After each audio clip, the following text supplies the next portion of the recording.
I'm Storm Track 12 meteorologist Les Still here with a special evening appearance here on our Thursday evening. And finally, the clouds are exiting out of here and a beautiful setup headed in for the next couple days here. In fact, a little bit above average as far as temperatures are concerned. We'll be running into the 80s. Positive side is, though, I am tracking low humidity. We're finally getting rid of this tropical air mass and replacing it with warm Pacific air.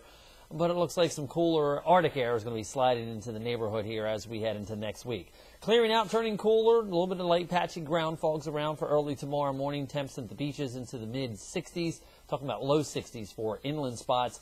And then nothing more than a few high clouds around for tomorrow afternoon as the cirrus clouds will be riding along at the jet stream level. Otherwise, warm and less humid than the last couple days. Back into the mid-80s tomorrow, just like we have been today and over the last several days, for that matter. 86 is where we topped out at today. 71 was the low. You can see 78 is our average high for this time of year. So we're definitely running above normal as far as that is concerned.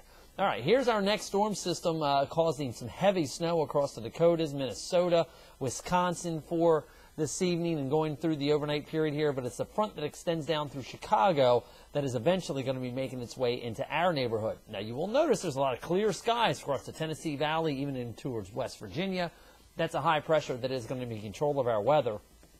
And you'll notice there are still some of those high-level clouds streaming in across South Carolina and Georgia this hour. This is this upper-level system that's going to be working its way on out of here. And a lot of this has to do with the way the jet stream is configured right now. In fact, let's take a look at it.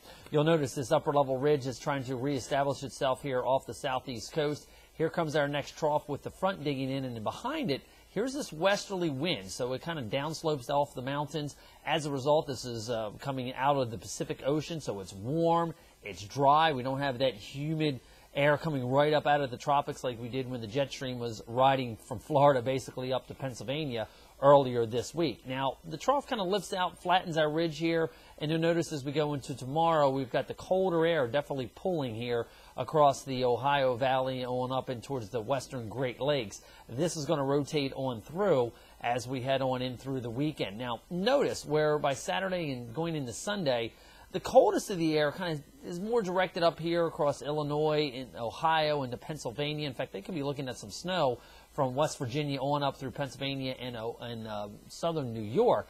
But the colder air kind of gets deflected, doesn't really come body and soul over the mountains. Yeah, you'll notice here by Sunday going into Monday, our flow is eventually coming out of Canada for us here in the east, but it's kind of a long roundabout way. Again, the direct Arctic discharge is more up into this area here, and then it kind of rotates its way on out. But definitely much cooler as far as the jet stream is concerned for next week. And then here's the next surge that we're going to be watching.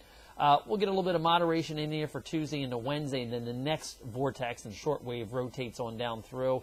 This one's going to be a little bit further east and even a little bit colder as far as temperatures are concerned. This is how things play out close to home here. High pressure sliding in. Future track shows the golden ice is on the forecast here with plenty of sunshine that'll be around for the next several days here. And as that front slowly progresses eastbound here, as we head in through late Saturday going into Sunday, there's that cooler shot of air coming in behind it. You will also notice that we are going to be watching an area of low pressure develop along that front, ride up along it. It's going to be a weak low pressure, but it is going to give us the potential for some scattered showers in here as we head through late in the day on Sunday.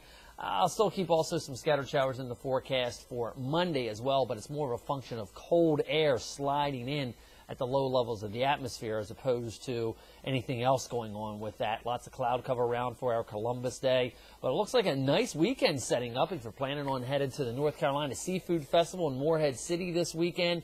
Look for sunny skies, pleasant temperatures, low humidity in here on Saturday.